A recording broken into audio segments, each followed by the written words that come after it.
Rain drummed on the tin roofs, casting an eerie rhythm to the night. The soldiers, huddled together in the muddy trenches, listened as the raindrops mixed with distant artillery fire. Amid the quiet whispers and hushed conversations, one soldier, a young black man named Elijah Freeman, slept fitfully. His dreams carried him to a different time, a different kind of battleground, the thick woods of the American South, where the moon hung heavily in the sky and the chilling howls of hounds echoed. Breathing heavily, a man, James Freeman, darted through the trees. His dark eyes, wide with fear and determination, scanned for any refuge. The relentless pursuit of hounds and men grew closer, their angry shouts and barks mingling with the night. Suddenly, a rapid river appeared, its dark waters promising both peril and potential salvation. James hesitated for a mere moment, then, drawing from well springs of courage, plunged into the waters. On the other bank, Mr. Hargrove, the plantation overseer, sneered. "You can't run forever," he yelled, taking a shot. The bullet splashed harmlessly into the river, but the message was clear. Freedom was a dangerous pursuit. As the dream's intensity grew, Elijah jolted awake, gasping for air. The trenches of the Great War were a stark contrast to the forests of his dream. Samuel, his friend and confidant, looked over. "Another dream about your ancestor?" Elijah nodded, swallowing hard. "Every time. It feels so real, Sammy. As if his struggle, his pain, it's imprinted in me." Samuel sighed, adjusting his rifle. "Your family's legacy is one of resistance, Eli. From plantation fields to these godforsaken trenches, you Freemans have always fought against the chains of the time." Elijah glanced at the gloomy sky. The rain, now a gentle drizzle. "It's a heavy legacy, but one I'll carry. For James, for freedom, and for a world where war is but a distant memory." As the two friends settled into a reflective silence, the trenches came alive with the sounds of soldiers preparing for another day of battle. But for Elijah, the weight of his family's past and the brutality of the present intertwined, reminding him of the unyielding spirit of the Freeman lineage. The battlefield was a theater of horrors, a symphony of screams, shouts, and the relentless rhythm of artillery fire. Elijah Freeman moved with a unique determination, his every step echoing the legacy of his family name. While adjusting the strap of his heavy pack, a fellow soldier named Jenkins shouted over the deafening noise. "Hey, Freeman! You got any of that lucky charm left?" Jenkins was referring to an old coin Elijah often carried, once belonging to James Freeman, an emblem of freedom and resilience. Elijah grinned amidst the chaos, pulling out the tarnished coin. "Always," he replied, "hoping some of that Freeman luck rubs off on me." Jenkins laughed, though the levity was short-lived. A sudden explosion sent both men sprawling into the mud. The world became a nauseating blend of smoke, blood, and ear-piercing shrieks. When the dust settled, Jenkins lay motionless, a piece of shrapnel embedded in his chest, blood seeping into the muddied water below. Elijah, dazed but alive, dragged Jenkins to a safer spot. The brutality of the war was evident everywhere. Limbs scattered, faces contorted in pain, and the ground, a treacherous mix of mud and gore.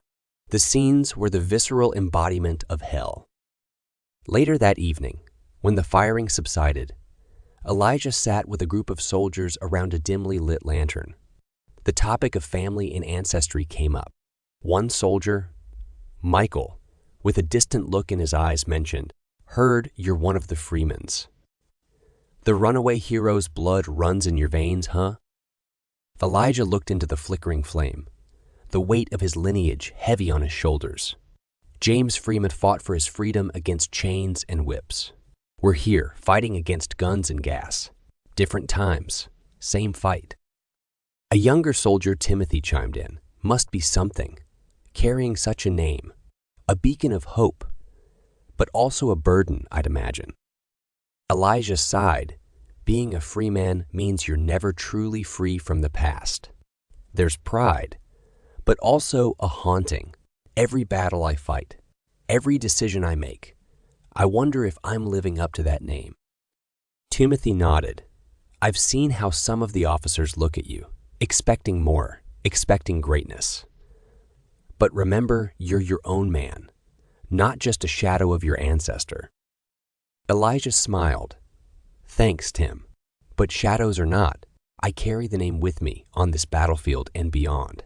It's my armor, my shield, against the horrors of this war.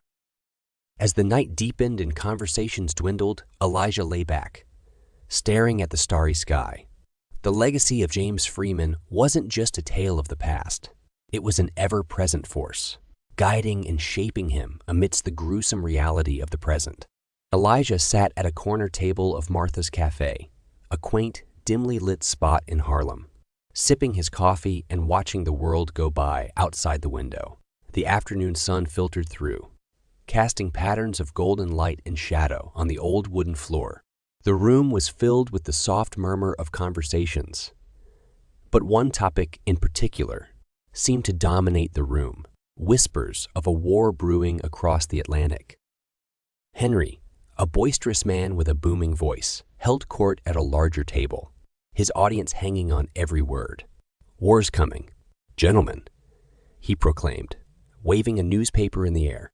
It's the chance for us to prove ourselves, to show this country that we're as brave, as worthy as any white man. But at what cost, Henry? Retorted Grace, a young woman known for her fierce intelligence and outspoken nature. How many sons, husbands, and fathers will we lose? War isn't glory. It's blood and guts. It's children orphaned and wives widowed. Henry smirked. Look at Britain, France. They're building empires, and we're just sitting here. It's the age of conquest, Grace. She looked at him, her eyes blazing. And what are they conquering? Lands or souls? As their debate grew heated, Elijah found himself lost in thought. To him, this European conflict felt like a storm on a distant horizon, its rumbles barely audible. A tap on his shoulder brought him out of his reverie. Samuel sat down, a concerned look on his face. You've heard the talks. Elijah nodded, gesturing towards Henry and Grace. Hard not to. Samuel leaned in, lowering his voice. Rumors say they might start drafting soon. That means us too, Eli. Elijah looked into his cup, the remnants of his coffee forming an abstract pattern. Europe's wars have always been distant tales, Sammy. Why should this one be any different? Samuel sighed. Times are changing. This isn't just some royal feud. It's something bigger, and whether we like it or not, we might get dragged into it. Elijah looked up, determination in his eyes. Then let it come. My ancestors faced their battles. I'll face mine.